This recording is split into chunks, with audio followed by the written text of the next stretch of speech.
mixed martial arts. Mixed martial arts. How do we like our martial arts? For the very last time, we like them mixed! Yeah! UFC Perth!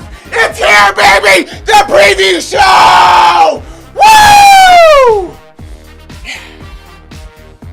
Damn. Okay, so I guess we're just gonna talk about it then. I guess a little pre-show powwow about how to handle this situation. Anyway, first I'll elaborate that on a second, folks. What a wonderful, as always, and classy intro by the no-sleeved E.K.C. Leiden, of course, the man in the truck. I am your host today for MMA Fighting's UFC Perth Ulberg versus Reyes preview show. I am joined by the delightful Jed Meshew. Hi guys, how's everyone doing? Proudly wearing a PFL shirt in honor of the new CEO, John Martin. I mean, it's just been a banner day for promotion. The whole week has been A+ promotion from everybody. So, yeah. Yeah, PFL making some good moves. Listen, that might have been one of the best stories of the week. Just kind of clarifying their title situation. Doesn't sound like this. It sounds, they're still gonna have tournaments, but the tournaments, like, you'll win money. It'll be like a number one contender to fight a champion. But anyway, I'm sure you guys talked about it on other shows. We don't need to talk about that here. We're here to talk about UFC Perth. And I kind of want to wait till more people come in before I get to this, but I will reiterate. I'll just repeat it later. Casey, this will be his last preview show with MMA Fighting. Let's get that out of the way. The man is moving on. That's all I'll say for now. He's moving on to other things. But everyone, please, as you're watching, be grateful for all the great times we have with Casey, and we'll vet him a little more at the end of the show. We don't need to make this a Casey farewell show. You'll be seeing his face all over the place. It's because we have so much to talk about. UFC Perth. There's no time. I wish we had more time, Casey. I wish we had more time. I'll send you a tie in the mail. But right now we got to talk Perth, guys, because this is my first preview show in a while. So happy to have my ugly mug back on camera, guys. I was out in Italy for a while for most of August, and just wasn't on a No UFC show, I don't think. But here we are, guys, talking about UFC Perth, the return to Australia, second trip to Australia this year. We've got a humdinger of a headliner, guys, with top light heavyweights Carlos Ulberg and Dominick Reyes, both streaking towards I would say, fairly unlikely title shot. If you'd asked about either of these fighters like a couple of years ago, Reyes for sure was completely out of the picture. Almost, I think most people would have thought out of the UFC.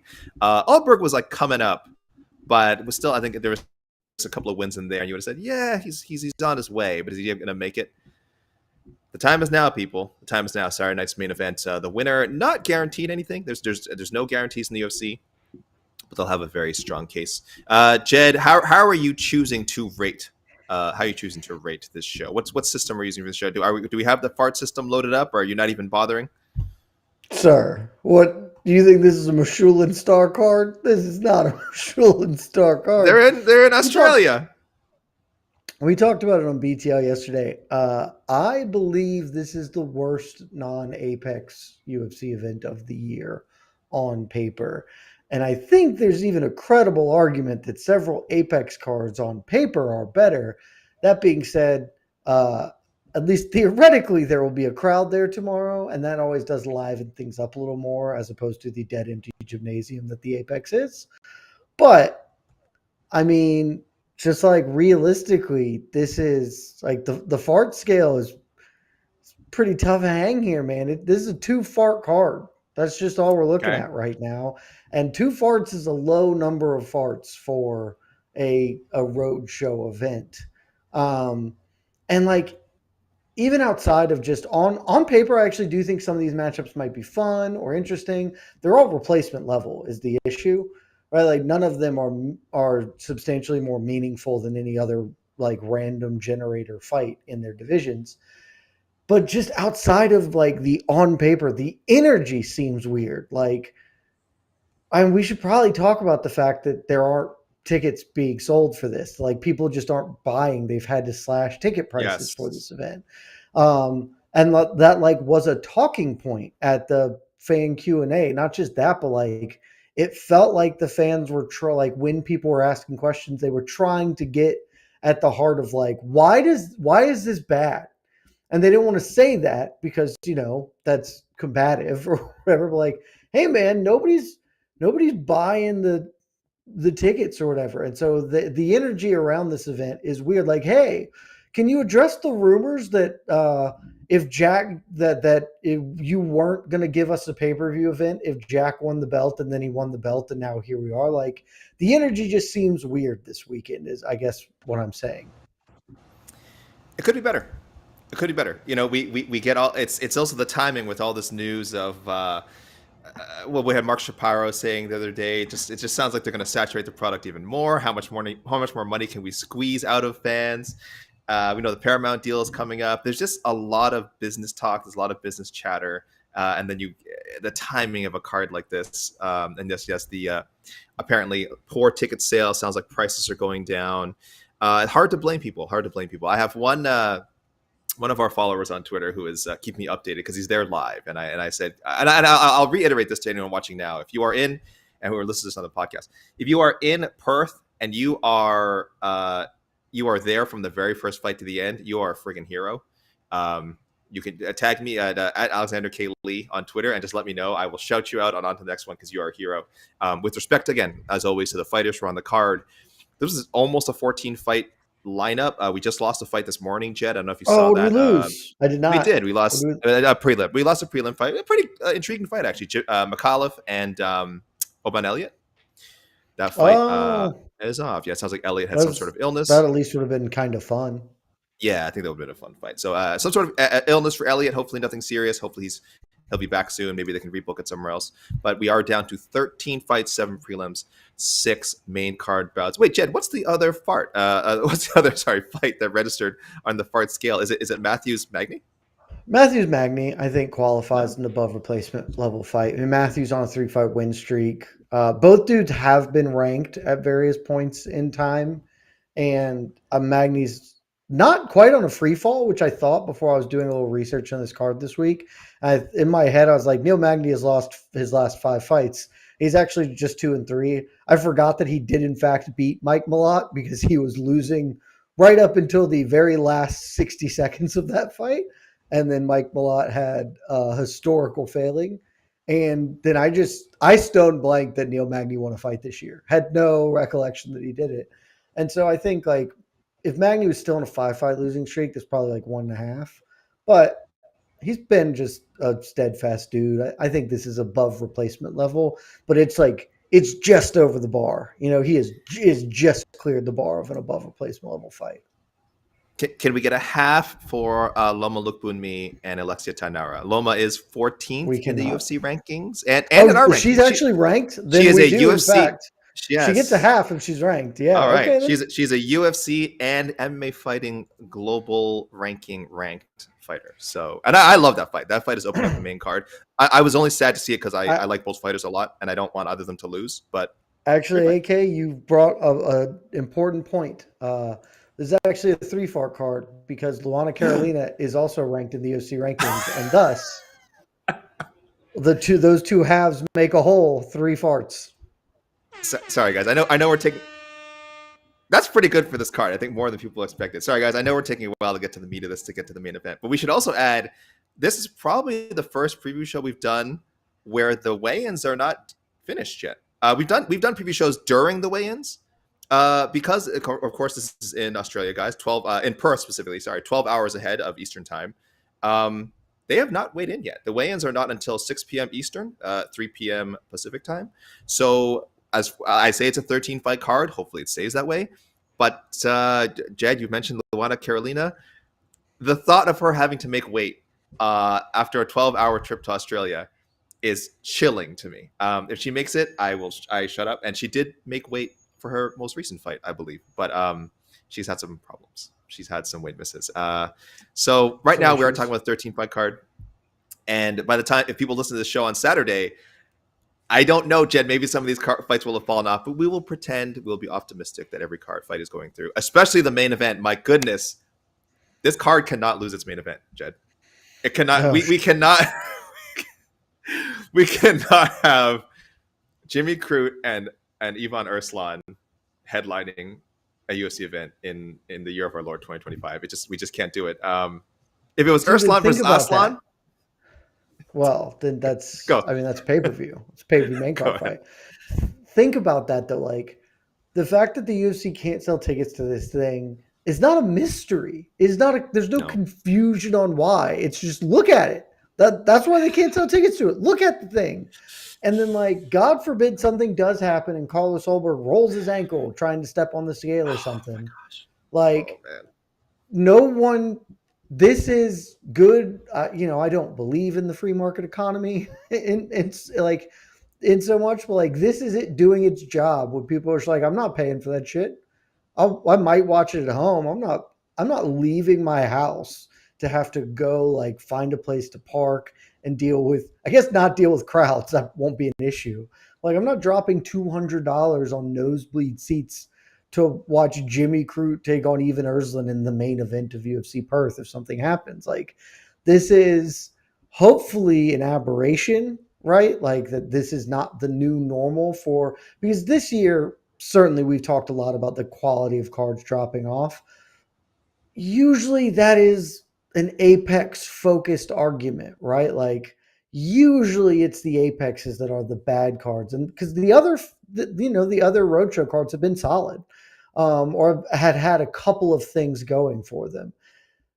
I am desperately hoping that this is just like we just tried to stuff all the Aussies onto a fight card, and it turns out actually all the Australian fighters on roster aren't very good, or like aren't notable, or they're too notable to do a fight night event. So it's kind of a weird landing spot for this. Because if this is just like now what fight nights are going to be, MMA fandom is going to take a nosedive, man. Like this card is tough. It's a tough one. And that's kind of what Dave Shaw said regarding the Australian and New Zealand fighters around the card is like, that's sort of how he defended this. He was like, we're very happy that we managed to get so many fighters from, the Anzac region on the show. It's supposed to appeal to more local fans. But again, that's a lot of people to ask. And I would tell people if they live in Australia and New Zealand, of course, that they have a very strong MMA scene. You're probably going to, frankly, see a similar quality of fights and fighters on like a local show for a far cheaper ticket than the UFC. So I want to tell people like Jack Jenkins and Ramon Tavares is gonna be a banger. Tom Nolan, Charlie, like these are like fine fights. I'm not saying I I don't know want to Charlie disrespect Campbell's the a fun fighters. fight as a fun Sure, fight. yeah, but I'm saying you can be getting similar level fights for at 1/10 of the price. I'm just saying this. I'm just saying I don't mean to be a UFC hater. I don't mean to hate the guys in the roster. They hate the guys and gals in the roster. But this is where we are now. We're like, and this is exemplified by this, guys. There's a preliminary fight on here between Brando Pericic and Alicia Ellison. It's like the second fight of the night. This card was scheduled to be a contender series fight. Jed, were you aware of that? You're a contender series guy. Do you remember this being scheduled? Brando Pericic versus Alicia Ellison. I believe it's a heavyweight bout. This was supposed to be in the Apex, and technically they just said, well, Brando is from Adelaide, so let's just put him in the Australia card. But you are literally getting an Apex quality fight Jesus. at an event that people are paying money for. So I know you can. that. I mean, that speaks volumes. Also, So do you know the last organization Alicia Ellison fought for? I wrote this down. Levels Fight League? No. No, no, no, no. I don't know if this is a good or bad organization. It's just a great one. What's it Muckle called? Shoot Fight Night. I need to know more about Muckle Shoot Fight Night. Muckle? MuckleShoot Fight Night. What's Muckle what's Shoot Fight Night. what? Jed, you're a more traveled man than I. What is a muckle shoot? I have absolutely no idea. It's it's apparently a casino and resort in Washington. Oh, cool. You could Shout convince out. me that is some sort of a native name for something. Okay. Okay. Muckleshoot. I don't Possibly. know. Yeah. I'm looking. Oh, the Muckleshoot tribe is a federally recognized tribe Well, there you located go. in Washington. There you go. The name is incredible. Also, a lot of other more fight leagues, I mean, maybe don't actually do this because then that's appropriation, but adopt cool names like Muckleshoot. Like that's Yeah. a name that stands out. I apologize for laughing so much, especially if it is the name of a tribe. Hey, listen, a lot of cool indigenous names out there that you guys can use for fight promotions if they want to be used, obviously. So go for it. Muckleshoot. Shout out to Muckleshoot. Shout out to Shout Muckleshoot. out. I had no idea this was like there's no reason for this fight to exist, is what you just told me.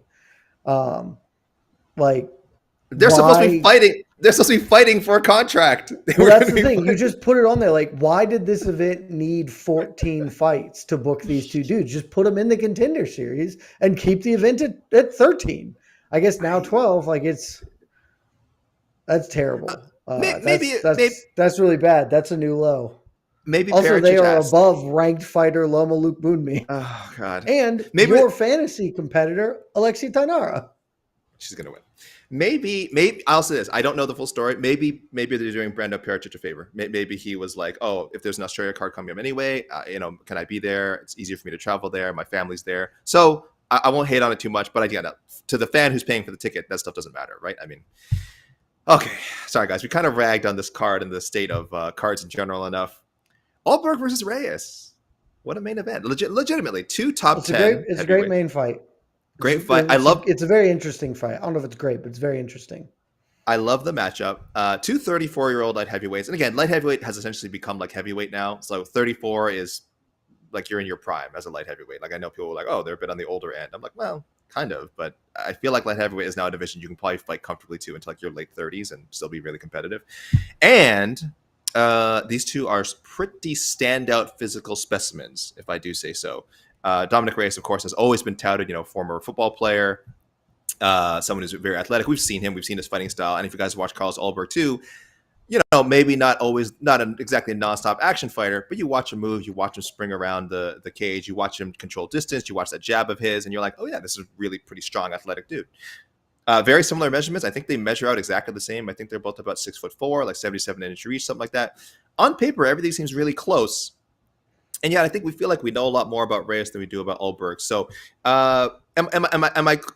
Ulberg is. Let's talk about the odds here a little bit first, Jed. Ulberg is heavily favored, I believe. Last time I checked, somewhere around minus 200, and accordingly, I think Reyes is plus two something underdog. How'd they do on the odds there, Jed? Do you think that's fair, or are we underestimating the Dominick Reyes redemption story? I mean, I think honestly, they're giving the Dominick Reyes redemption story more juice than I expected, because like Dominick Reyes, again, he is on a good, shockingly, like he's on a 3-fight win streak, which is not something, if you'd asked me last year, that I would have been like, yeah, Dom Reyes has that in him. Like last January, I'd have been like, oh, I guess not last January, the January of 2024, I'd have been like, it is more likely that Dominick Reyes is out of fighting than he's on a 3-fight win streak next. But then you look at the win streak, right? And Dustin Jacoby, a solid win, honestly, but like sort of a miracle, just given everything around it. Anthony Smith, do we ascribe anything to? I mean, I know he's a legend, the legend Anthony Smith, but I don't consider that like a majorly significant win.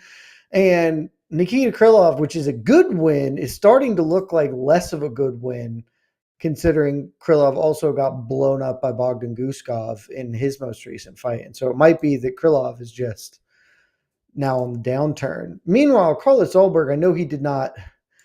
I think people misunderstand Jan Blachowicz fundamentally.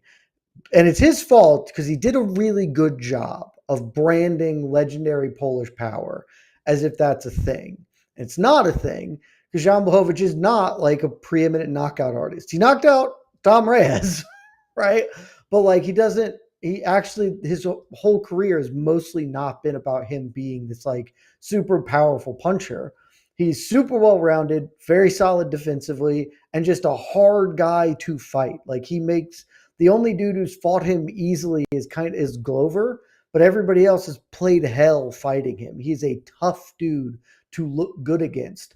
And Carlos Ulberg did not look good against him. He won, barely, but like that is just who Yanni Blocko is, man. Like, ask Izzy.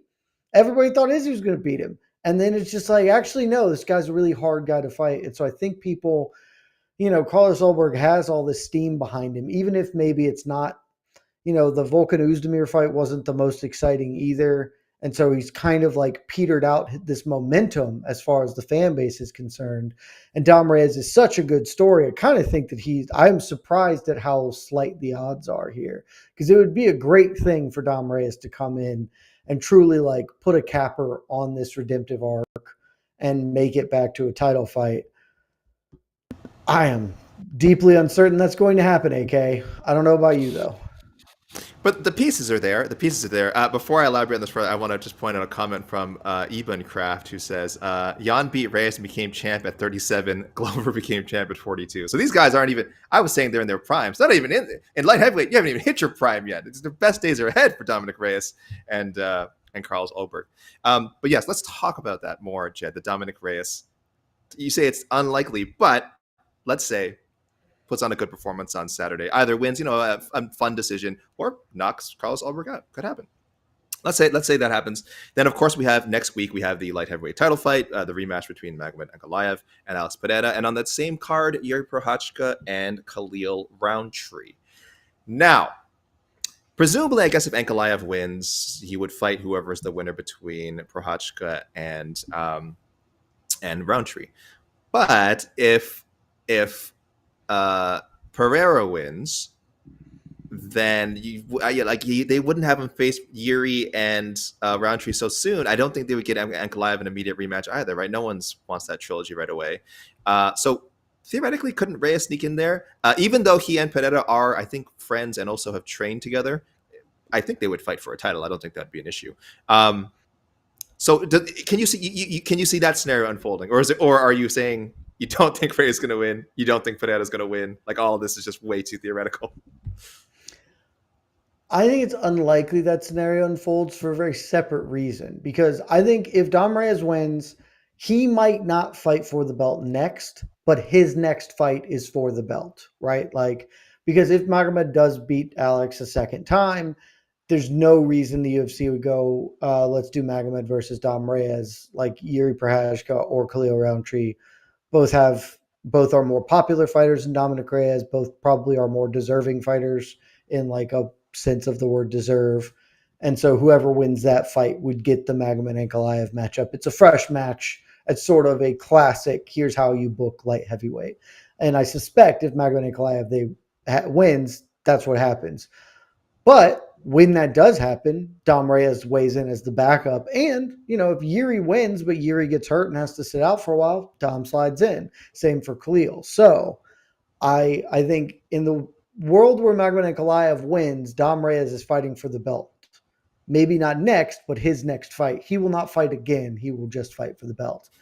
In the world where Pereira wins, there is an opportunity for them to do Pereira Reyes, right? And I think that could make a lot of sense. I think the issue is, if I'm Alex Pereira and I beat Magomed Ankalaev and I knock him out, because let's say he goes out and knocks him out, I've righted the wrong. Why am I sticking at light heavyweight? Because there's technically a new contender in Dom Reyes, but it's a guy who I know a little bit. I don't feel a need to fight him, right? Like there's no heat there. There's no urge to defend this belt. And we've talked enough about it. And Tom Aspinall is going to go fight Cyril Gane. And what I'm going to do if I'm Alex Pereira is I'm going to go to that fight. I'm going to sit cage side and I'm going to call dibs on the winner.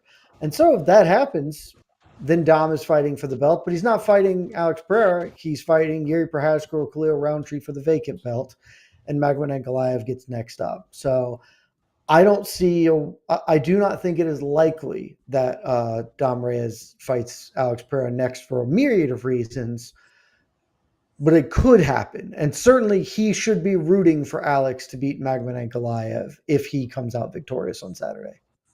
And you've outlined a few ways he can fight for the title, just not necessarily against Poatan. Jed, how about this? How about this?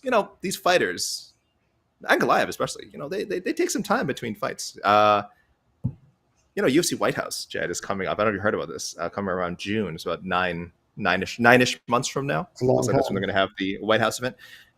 How about Reyes?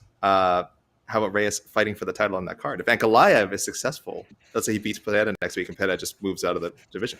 Can you imagine? Can you imagine that? Let's just say that's the main event of UFC. They want an American fighting in a title fight in the main event. I'm just saying. Can you imagine Dominick Reyes versus Magomed Ankalaev headlining this historical event, the 250th Independence Day of the United States of America? Oh, dude. You can't do, like, we talked about this a little bit, where it's just like the booking the UFC White House card has to be so specific. Yes. Because what they like, you can't do that, because then the vibes are bad when the American gets blown up on July 4th on the White House lawn, right? Like, you don't know that. You know, he could fight Smoke Ankalaev. He could, but you're creating a world in which he doesn't. And then, like, that's the thing. If you do America versus the world in the White House lawn, all the Americans lose. It's undeniably funny. But, like, that's bad energy. And Dom Reyes is just not the horse to hitch that wagon to, man. Like, this is just not a guy that you should be betting the house on in that regard.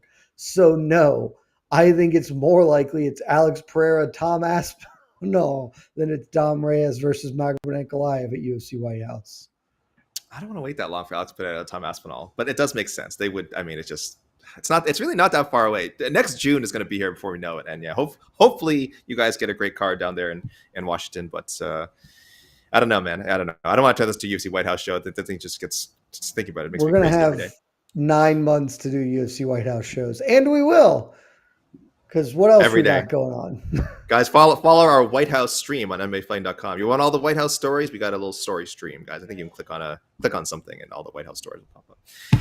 Okay, Jed, let's just get to the picks here. I feel like I don't even really need to get to the picks. I'm getting a vibe from you regarding this that you don't seem to like Mr. Reyes' chances here. It's not that he has no chance. I'm just still not. I think his story is awesome, and I want it to continue. I do feel that there's some smoke and some mirrors here.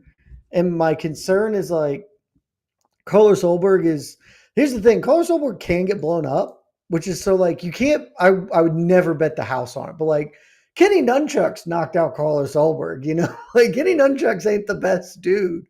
And so, like, Dom Reyes is athletic and things could happen. My issue is, I think from what I have seen of Dom Reyes, he looks noticeably slower. Like, his big thing, the thing that made him, that should have let him beat John Jones. Like, I've watched that fight plenty of times. Every time I've watched it, Dom Reyes beat John Jones that night, and the judges didn't allow him to do it. Competitive fight, Dom Reyes should have been the guy. And it was in part because he was super confident and super athletic, and probably some part that John was not taking it that seriously. Like, there's all of those factors. And his confidence is coming back, and that's super, like, that's incredibly important and helpful to him, particularly the style he fights with. But I don't feel that he has shown that same level of, like, bouncy athleticism, the quickness that kind of was the thing that made him special.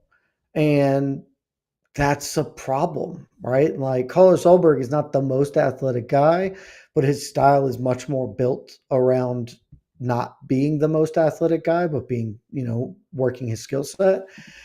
I think my great hope for this fight, honestly, is that it's fun, because I think there's a world where Carlos Ulberg just puts another snoozer on, where he kind of manages distance. Dom Reyes never can kind of get to his spots, and then his confidence sort of peters off as he is struggling to connect, and this turns into boring kickboxing. My hope is that Dom Reyes is just like, YOLO biscuits, bro, and just comes in and chucks them, and we get a chaos merchant fight, and we see what happens. In either situation, I still think I favor Carlos Ulberg, but I think in the second one, at least Dom would have a chance. I just don't know if he's got that in him. Maybe he does. I hope he does, because it'd be great. But that style has burnt him in the past, and I don't know if he's going to try and go to it against Ulberg. So I will be picking Ulberg, and sadly, I'll be picking Ulberg by a nightmarish decision, which means I don't believe you will be up, but it means I'll be up at 3 a.m. talking about this bad fight before I go to my tea time 3 hours later. So tough. Going to be a tough Sunday for me, is what I'm saying. Casey, I'm just saying Casey will be there. Casey, he'll be doing his last post fight show for MMA Fighting, so that'll be fun. So Casey will be there. Just letting people know now, yeah, who are tuning into the preview show. This may be his last preview I'm going to show. make Casey deal with all of it. We're going to make him talk for 3 hours. Yeah. Make him work. Make the man work. Make the man work. I think you'll get half your wish, Jed, about like a brawl, because I do think Dominick Reyes will be aggressive. He touts himself as sort of a get got guy. That's kind of why he's like, oh, listen, I lost 4 straight fights. Let's not count the John Jones one. It was just different. But like 3 straight knockout losses after the John Jones fight, and he understands that's kind of a nature of his style. He can be evasive if he wants to. We talk about his athleticism a lot, but he does like to get in there and go for the kill. So again, he hasn't gone to a decision since the John Jones fight, which was 5 years ago. So I do think he'll be aggressive, and I think he'll come at Ulberg, and I think that might be to his detriment. I think Ulberg's actually going to get a big win here. I think we're going to send the fans home happy. I think he will catch. He's going to hurt him a few times with that jab, that very long jab he has. And then I think he's going to catch him with something coming in. I think he's going to catch Dom Reyes. Maybe not in round 1. I'm going to call the round 2, guys. I'm going to say round 2, maybe round 3. I'll hedge my bets a little bit here. Round 2, round 3, knockout win for Carlos Ulberg. And no shame in it, Dominick Reyes. No shame. It's amazing that he's battled back to this point to begin with. And frankly, as we were talking about before, he probably has a lot more years left in him if he wants to. His division is not accelerating at any sort of pace. So Reyes will bounce back should he lose Saturday. Same with Ulberg, but I'm leaning towards Ulberg to get the W on this occasion. And yeah, slide into that spot, like you said, Jed, comfortably behind the Yuri Khalil winner if they are not available, which is entirely possible. And Ulberg could be fighting for a title. So there we go. So we're both going Ulberg. You are dreading a possible decision, perhaps a repeat performance of what we saw with the Jan Blachowicz fight. I'm being a little more optimistic here. Yeah, I also didn't say this because the conversation was about Reyes, but Ulberg is in the same situation. His next fight is for the belt. It may not be next, but he won't be fighting again. And even more deserved than Dom, should that happen. If he beats Dom Reyes, probably is the most deserving title challenger. He may just have to wait for a minute. I really feel like I shouldn't read this comment, but hold on. It's just from Dr. Say the name. I don't want to. Dr. Pinar says Ulberg is a bronze male model. Reyes looks like a giant baby. Give me giant baby TKO round 2. So that would be awesome. Thank you, fun. Doctor. Thank you, Doctor. We'll go to the comments later. Sorry, I won't. You know what? I'm leaving Casey with nothing to do here. I'm sorry, Casey. Thank you for throwing that comment up. It's and I will his last one. You got to make that man. I know. I got to leave the super chats for you, Jed. I don't really want to break down too much of this main card in detail if I can avoid it. If I'm being honest, we have a penultimate. Let us not call this a co-main event. I was going to ask. This definitely doesn't qualify, right? I like that we have Jimmy Crute in there, who's going to put a very exciting, I think can be a pretty exciting fighter. And, they have, like I said, Australians and New Zealand fighters up and down the card. So, dude, how is this the co-main or the penultimate fight? That's my question. Jake Matthews, Neil Magny feels like it's obvious. Yeah. I don't get why it's buried in the middle. And remember, it wasn't even, it was a first fight in 5 years earlier this year. Jed, it was supposed to be Junior Tafa and Ivo Aslan. That was tentatively, I don't think it was ever locked in, but that was tentatively. I mean, that shouldn't be. That's at least going to be stupid fun. But is it? I do not understand why Jake Matthews, Neil Magny is not the co-main event of this card. Yeah. It doesn't. Neil Magny's fought like 40 times in the promotion. Jimmy Crute is like, okay, and even Ersland is not very good. Like, why? Like, what are we doing here? I don't get it. Jed, you know what we're going to do? We're going to talk about Matthews versus Magny as if it is the co-main event, because I would like the second card on this card. It's the second, third, I think, third from the bottom. We have Tom Nolan and Charlie Campbell opening, then Justin Tafa and Contender Series signing Louis Sutherland. Jed, he's from Contender Series, right? That sounds familiar to me. No, he's not. I'm sorry. This is the guy I was thinking of. He's the Levels. He is the reigning guy, or was the Levels Fight League heavyweight champion. So that is and then Jake Matthews, Neil Magny, Tom and Navajo are both Contender Series guys. Okay. Also, Cam Ralston is, I believe. Cam Ralston was as well. I think Jack he's a this year Contender Series guy, if I'm remembering correctly. Jack Jenkins, Ramon Tavares, and as we said, Jimmy Crute and Oh, Ivan and Rushmore in Musasa is the a Contender Philadelphia Series squad. for sure. Yes, the Josiah But he was the Musasa. last season Contender Series guy. I'll say it again. Like, these fights are not bad. They are just not worth what I know. I'm sorry. Fights. Yes. Or again, fights that you can probably watch in the regional scene in Australia or New Zealand and pay much less. So whatever. Jake Matthews. Yes, you mentioned Neil Magny has fought. Let me get you some stats here. Hat tip is always like Michael Carroll and Mike Bond putting up those facts. Magny, of course, has the most UFC appearance to welterweight. He's had that record for a while. He just keeps extending it at this point. Most wins. He keeps extending that. He is currently tied. Like you said, Jed, I totally forgot he beat Zaleski in his last fight. So that put him in a tie for the second most wins in UFC history, Jed. 23 UFC wins. He's tied with the great Andrei Arlovski, the heavyweight GOAT, Donald Cerrone, Max Holloway, Charles Oliveira. Though Neil Magny is next to those names in UFC history right now for the most wins. And of course, they're all trailing well behind Jim Miller, who is at 27 wins. So long way to go before you catch the great Jim Miller. But buddy, there's more beyond that. This will be his 36th fight, which moves him into a tie for 5th most fights all time in the promotion. Oh my gosh. With RDA. He will be crazy. Behind only Jim Miller, Andrei Arlovski, Donald Cerrone, and Clay Guida. And given where Magny probably has another couple of years, at least 4 or 5 more fights. Wow. Probably going to end up passing RDA and Clay Guida and Donald Cerrone to move in. I would guess that his UFC career ends in the 40-ish range, which will put him 3rd all time in fights in the promotion. This man got knocked out by Mike Ricci on The Ultimate Fighter once upon a time. Canada's own Mike Ricci KO'd Neil Magny. And there's an important question we need to ask with regard to this fight, AK. Okay. It's a question that nobody else is talking about. But this is the stuff that we give you here on the best damn MMA show in the world. Is Neil Magny a Hall of Famer? He can't be. The thing is, Donald Cerrone's a Hall of Famer. Donald Cerrone did fight for a belt multiple times. We count the WC. We do. And I think Jim Miller is. So that's the thing. If I think Jim Miller is. I think Jim Miller is 100% a Hall of Famer. I do think Magny is a question. Because I think if you are number 1, you're a Hall of Famer, right? Like Jim Miller is the gonna be the first fighter to get to 50 fights. Like he is a Hall of Famer. Magny's not going to be number 1. And his highs maybe weren't as high. Like Jim Miller has the other storyline aspects, the 100, 200, 300 thing. Magny doesn't really have that going for him. But I remember, I guess, like 6 years ago when it was like, actually, guess what? Neil Magny now has the most wins in welterweight history. And you're like, holy shit, really? Neil Magny did that. And he's still been trucking along ever since. If he wins Saturday, Jed, he will pass Arlovski, Cerrone, Holloway, Oliveira he will be the second most successful, just base pure wins fighter in UFC history. And like you said, he's not done. Like it might not end there. He only needs to score 1 or 2 more wins to like make himself a solid second behind Jim Miller. What was Neil's also best it's not like impossible. If he wins Saturday, it'll be 3 wins behind Jim. It's not impossible he catches Jim. It's not. I wouldn't bet on it, but it's not impossible.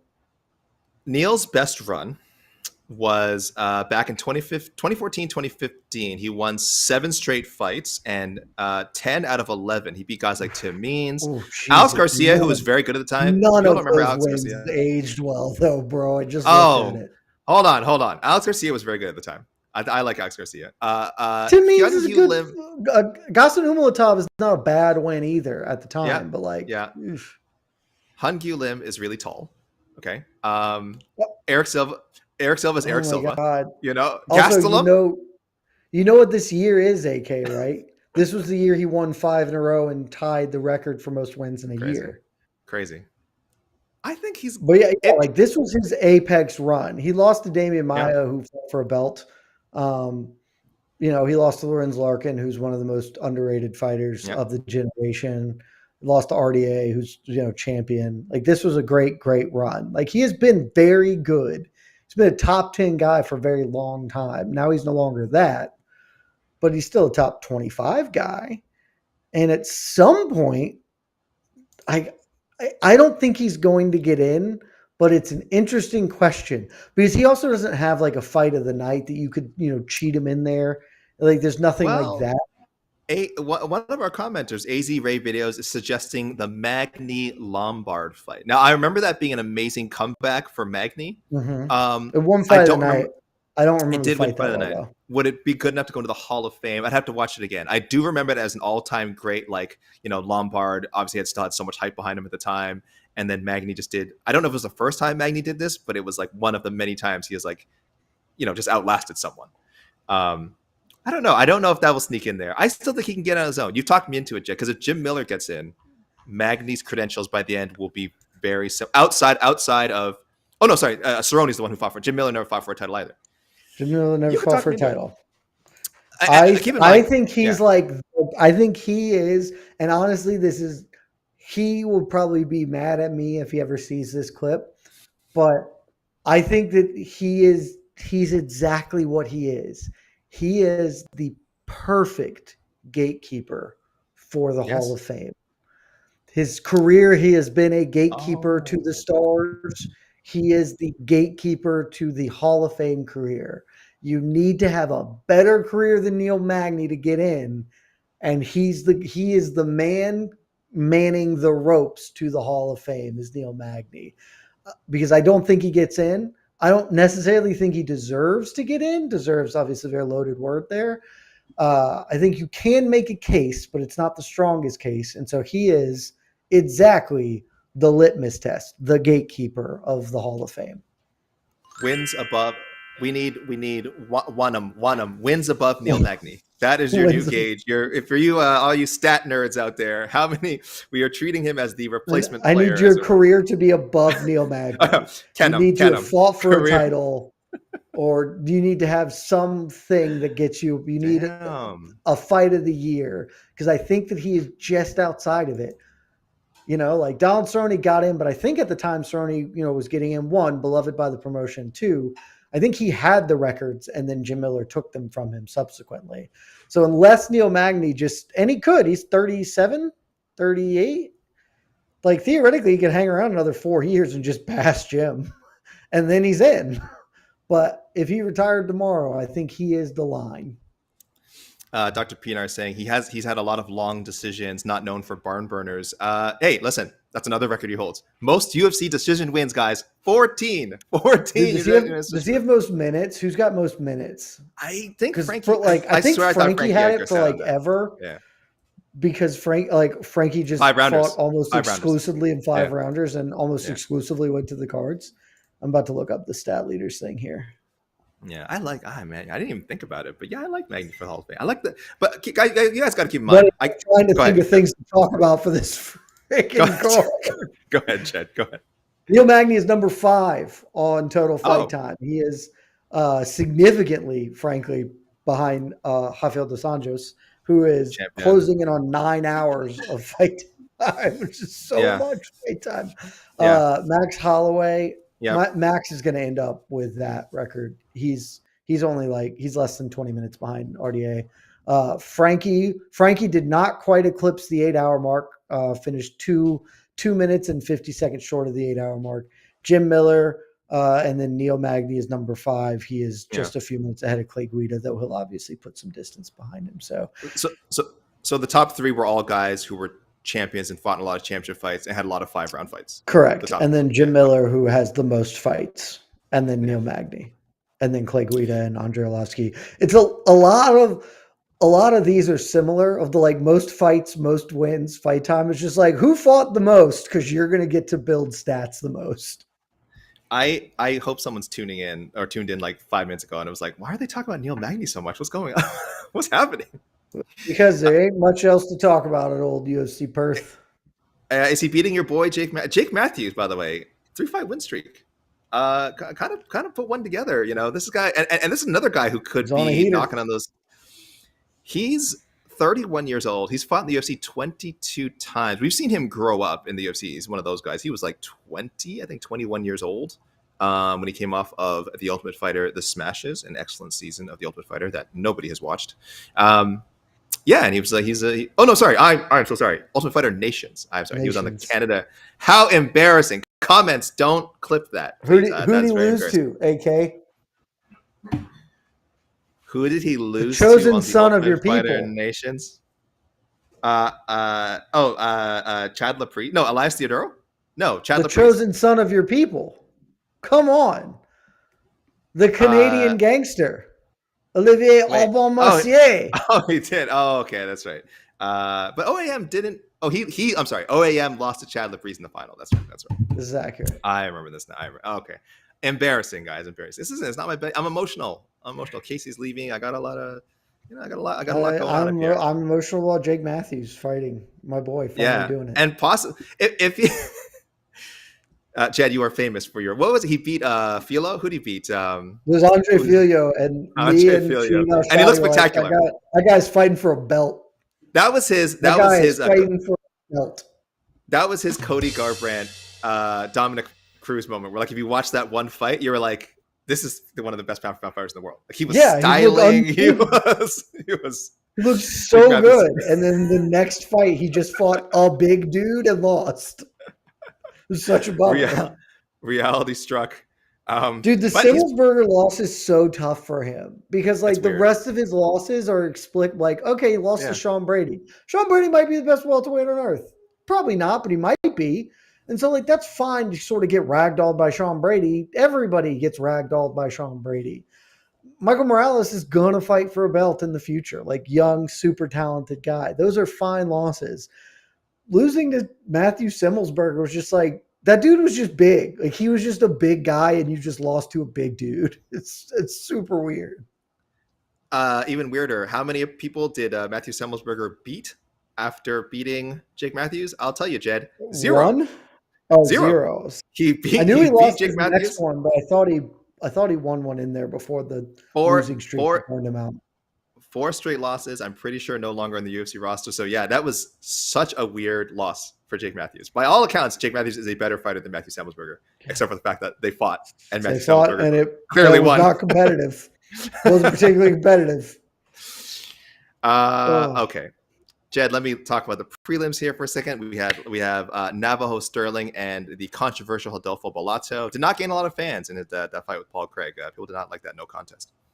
As you mentioned, DWCS signing Cam Roston taking you got to be really careful about what you say, but like I think the Rodolfo Bellato clip speaks for itself, is what I'll say on that one. I won't say anything. Cam Roston, Andre Petrosky, Jamie Malarkey, Rolando Bedoya. I think that's such a really good fight. Sorry, sir. We also need to go back to Navajo Sterling for just a moment. Do you know who Navajo Sterling beat in his most recent fight? Ivan Urslan.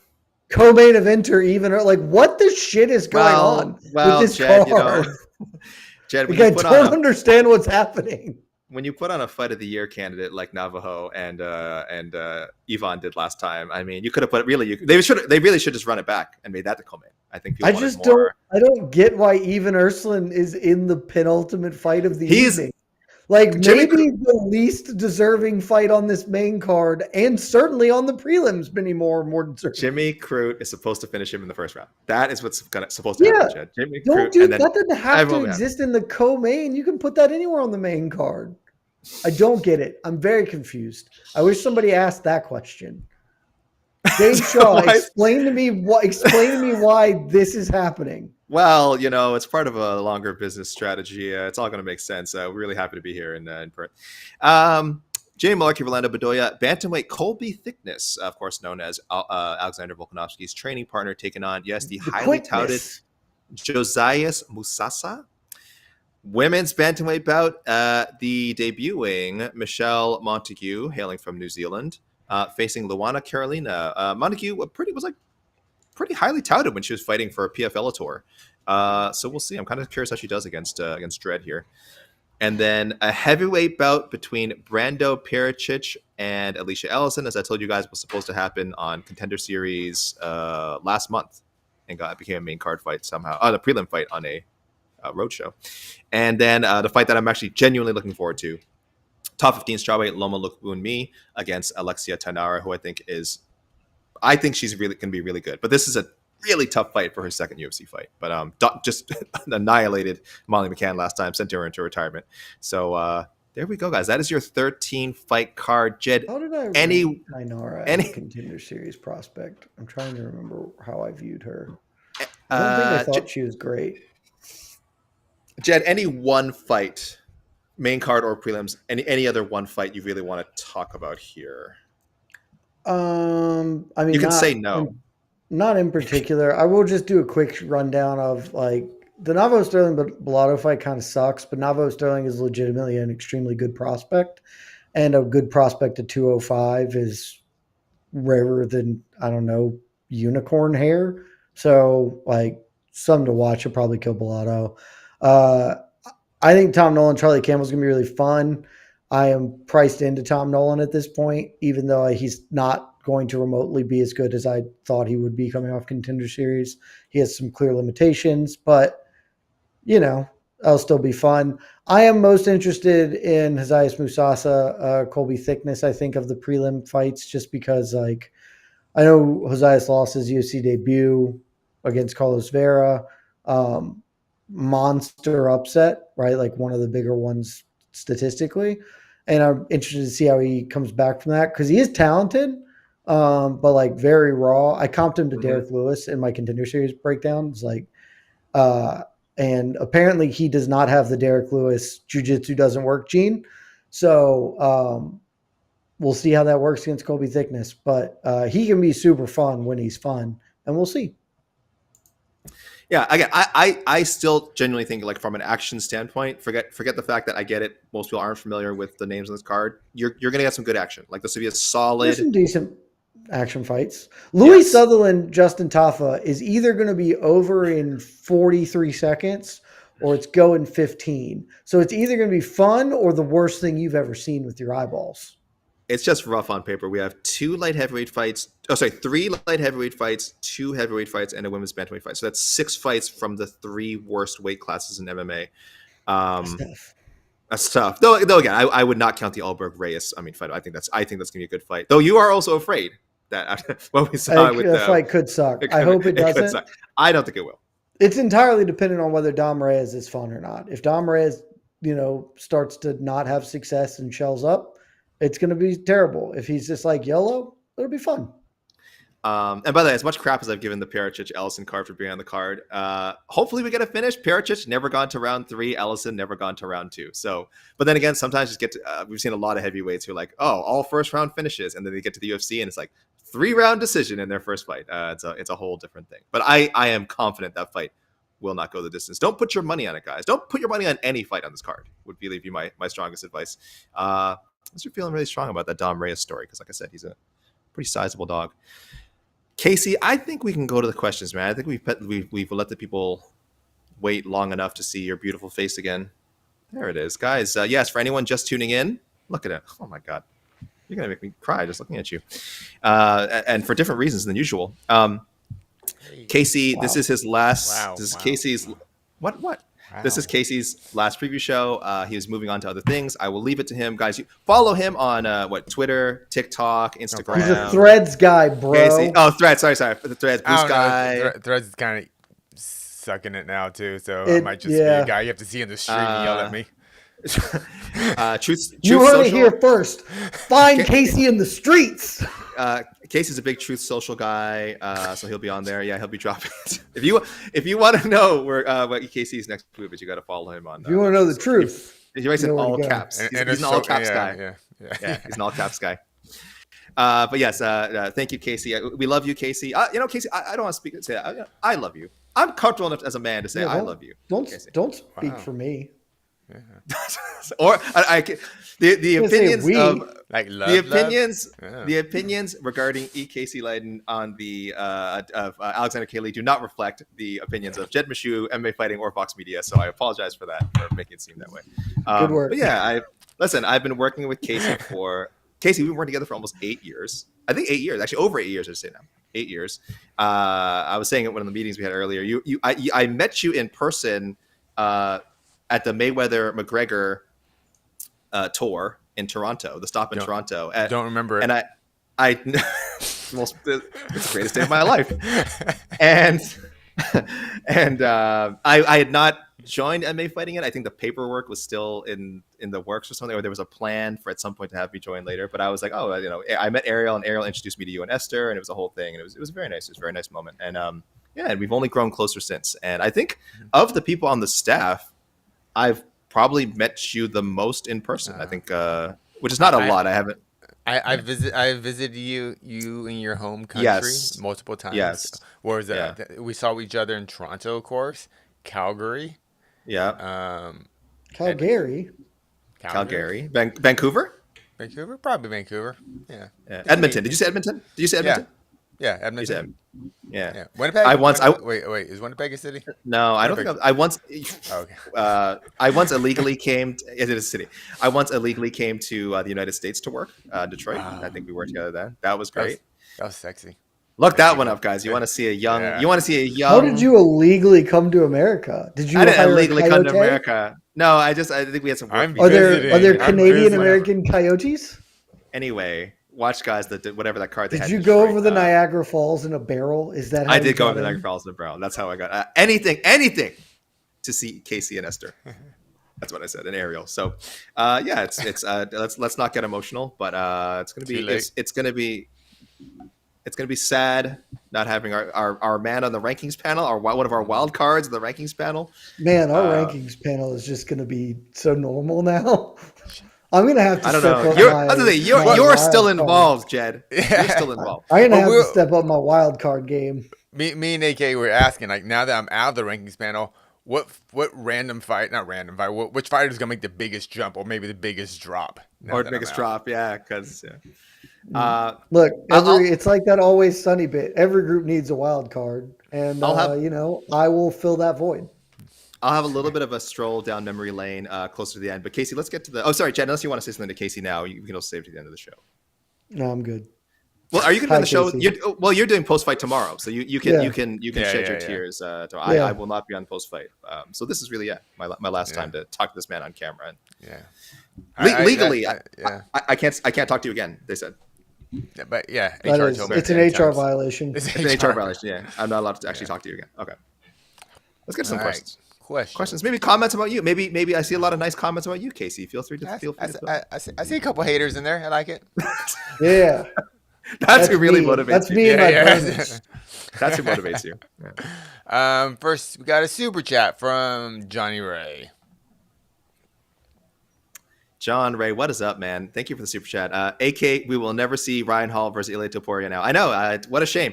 We never got to see it. The fight never happened, and it looks like we're not going to get to see Ryan Hall versus Ilia. But good thing for Ilia. I'm just saying, it's a good thing he never crossed paths with Ryan Hall, because I assure you, Ryan Hall would have killed Ilia Topuria. Okay, if that fight ever happened, which it didn't. I mean, Topuria changed weight classes to get away from him. Yes, that is true. That is why. That's the real storyline. That is true. I'm going after That Islam. is the real storyline. Right. Yeah, right. Yeah. We all know. Thank you, Johnny Ray. Thanks, John. We got a comment from Guy Cruz. Guy Cruz, what's he going to say? We love you, Casey. I think that's words in my mouth. Don't speak for all of it. He is speaking for the nation of Brazil. Okay? He is the king of Brazil. It's true. The king of Brazil. People, if you want to see Jose Aldo's the king of Rio. He's the king of all of Brazil. Speaking of Jose Aldo, if you want to see some of our best times, please watch our review of El Forte del Mundo. I screwed it up, but the Jose Aldo biopic, strongest boy in the world. The strongest boy in the world on MMA Fighting YouTube. Our review of the truly insane Jose Aldo biopic. It was a great time. He was there. We were all there. I think about the movie lumber a lot. bashing. I think about lumber bashing. His rival, his lifelong rival, we never knew about. I don't want to spoil it if you guys haven't seen it. It is something else. But thank you, Guy. We love you too. You know that. All right. Where we go here? I see someone ask. Sorry, Casey. I see someone asking who's going to erect the poles now, buddy. I'm the only person who erects the poles around here, so don't worry about that. That's not going to change. There'll be many poles erected in the years to come. Don't worry about that. All right. I will erect those poles by myself, one by one, hand by hand, if I have to. All right, I will. Do not worry about that. I will make sure that happens. Any more? One more. Flip. No, I'm good. I'm good. How big are these? Okay, never mind. Okay. We're moving on. DJ Serenity now. DJ Serena, I'm gonna rip my sleeves off at work out of solidarity for Casey. Please don't do that. I don't think that's good for your career. Hey, I just want to say I'm a bit of a rebel. I'm a rebel. I got an official. Without a cause. Yes, I got official notice that Casey, you need to wear sleeves for these preview shows. And you know what? Fire me. I dare you. I was going to say, honestly, you mentioned that like a week ago, and then you're leaving, and I don't know if those are not related, but it doesn't feel like a coincidence. A man's got to have a code. That's all. What if we just all roll up our sleeves like Casey? Just let the shoulders out, you know. What do you got, AK? What do you got? I am so sorry. I am so sorry to people right now who have to look at this. I just realized the tops of my shoulders are super white. Let's see. I look so weird. These are super white. I never roll up my sleeves. I've got a mad golf tan rocking. I heard, Casey, I heard a rumor at the next place you're working, if you're on camera, you don't even have to wear a shirt at all.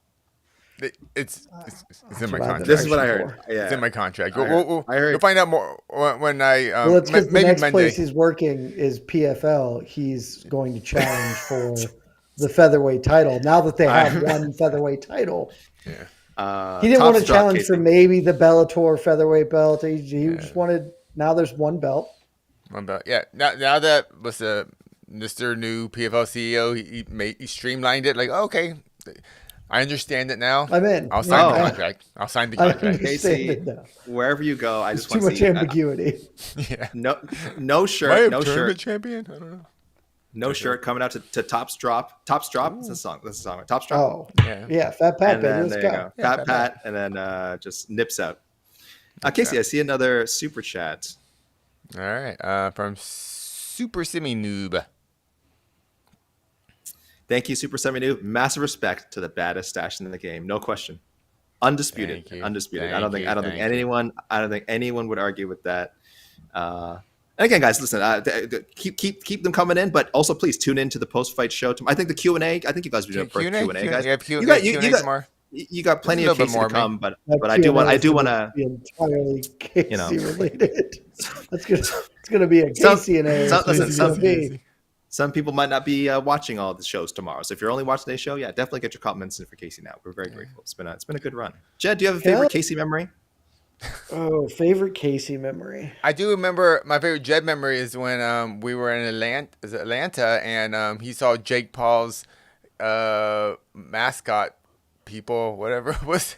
Oh, the stupid. Oh, my God. And you insisted in taking a photo of them. And I was like, okay. Yeah, that's definitely what happened. That's 100% what happened. I didn't get shanghaied into taking a photo with Jake Paul's dumbass body spray mascots. Axe body spray knockoff. God, I forgot about that. Casey, I don't know. Every memory with Casey is a joy. So how does one rank sunrises? You know, what flower is really more beautiful than any other flower? It's not for me to say. That was so unbelievable. Casey, what's your favorite memory of me? Oh wow! Now we're turning this on. Well, you asked about you. You talked about Jed. I talked about Jed. What about me? Well, have we ever met in person? Several times. Oh yeah. I think several times, many times.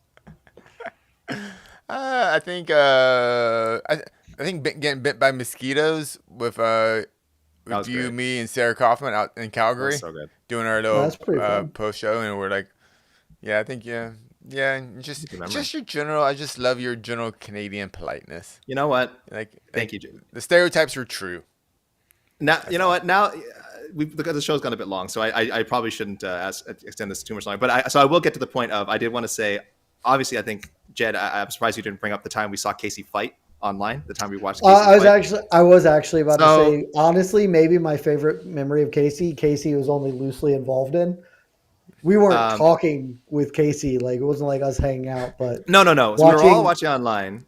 Watching Casey give Fritz the business, his amateur debut was quite joyful. I have screenshots here. Oh, Casey, I should have sent these to you. That would have been a good thing instead of me reading them out loud like an a-hole.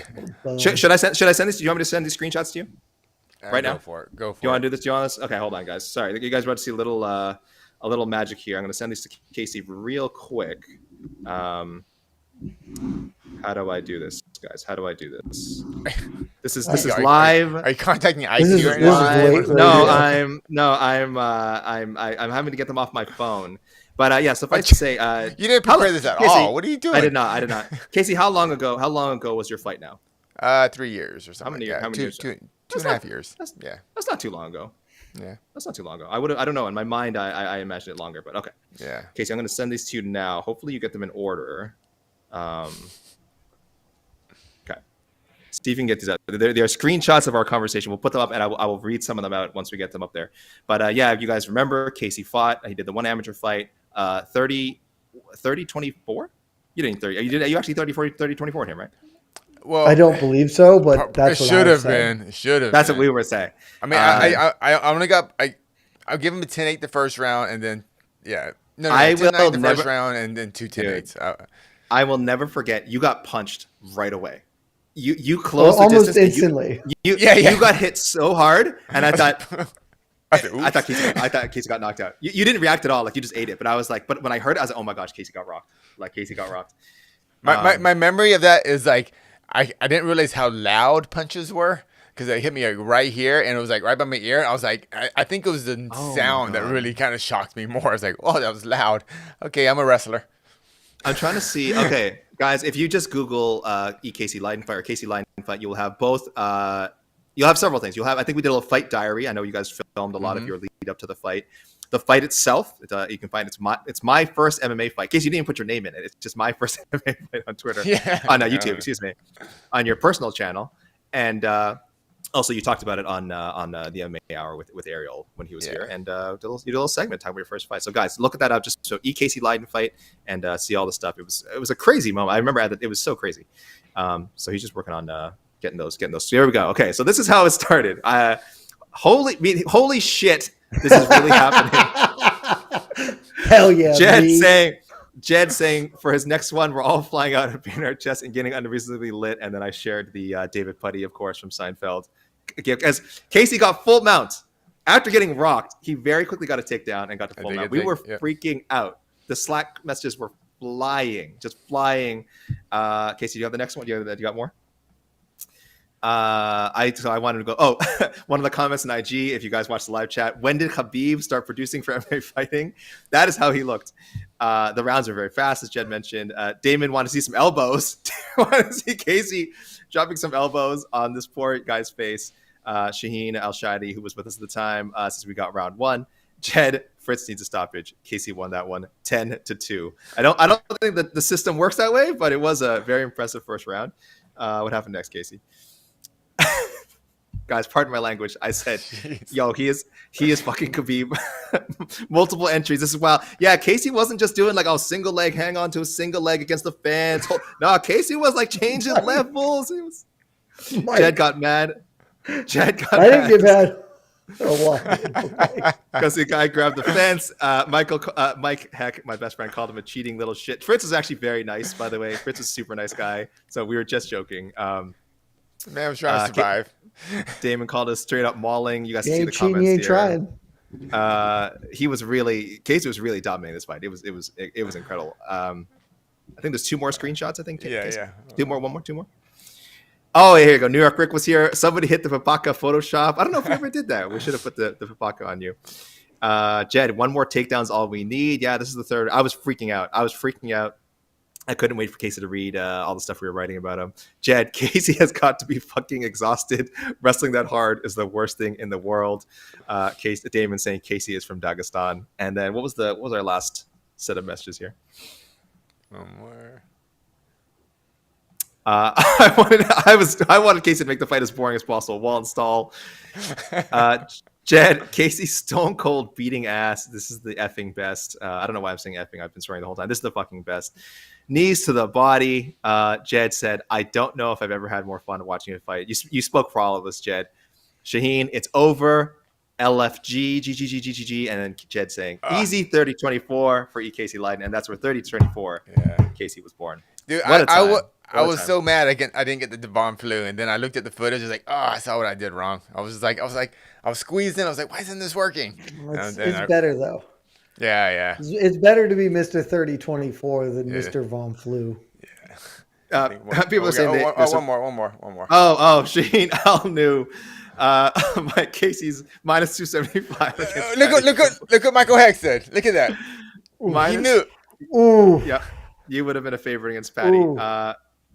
Casey Patty taking strays. Shaheen call out Connor, and then future lightweight title challenger Patty Pimblett just taking shots in the chat. Someone had. That's just gonna get the biggest jump in the rankings. Actually, when I leave the rankings, it's gonna be Patty Pimblett. Almost. You were. Yes. I believe Jed ranked you, if I'm not mistaken. Oh, I 100% did. I believe we had. 100% if you go to whatever wrestling, I can't remember the exact date, but there was a thing. If you see an honor, fighters also receiving votes. There was one for Casey Leiden at the welterweight. It was a welterweight division. Welterweight. It was welterweight, yeah. Welterweight, I would be at, yeah. I didn't even really cut weight for that fight because he was what is it? No. I waited on welterweight. You wanted to. You wanted to do 155. Yeah. I wanted to do 155, but he couldn't cut that much weight, so I wanted to do 170. Yeah. Well, I'm getting chills again just reliving that night, but that night made me so happy. Casey, working with you has made me happy. I see people saying I've never heard Alex AK swear so much. I swore more that night than I've sworn in like years. That was so exciting. So it was really fun. That's it. I don't know, Casey, if you want to add any more, but I feel like that's a good note for us to end this UFC Perth preview show on. we can talk about No Magny more. We can talk about Neil Magny more. But yeah, Casey, you know what? I'll message you privately, but I do want it on camera that I'm very grateful to have worked with you. And I hope we get to work together again someday under some capacity. I'd love to meet you in person. It'd be great. I'll see you multiple times. We had long conversations.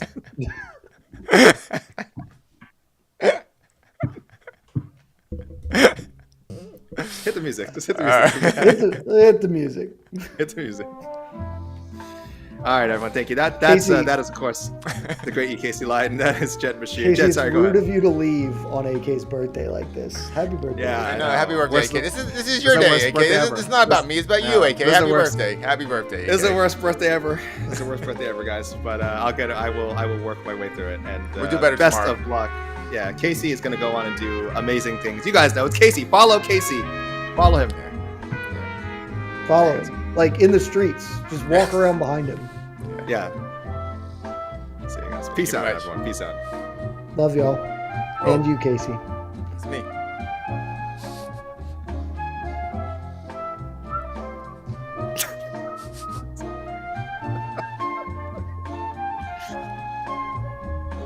He's waving. For people listening on a podcast, he's waving. He's waving. Okay, this is for podcast listeners. He's doing the full Miss America. He's doing okay.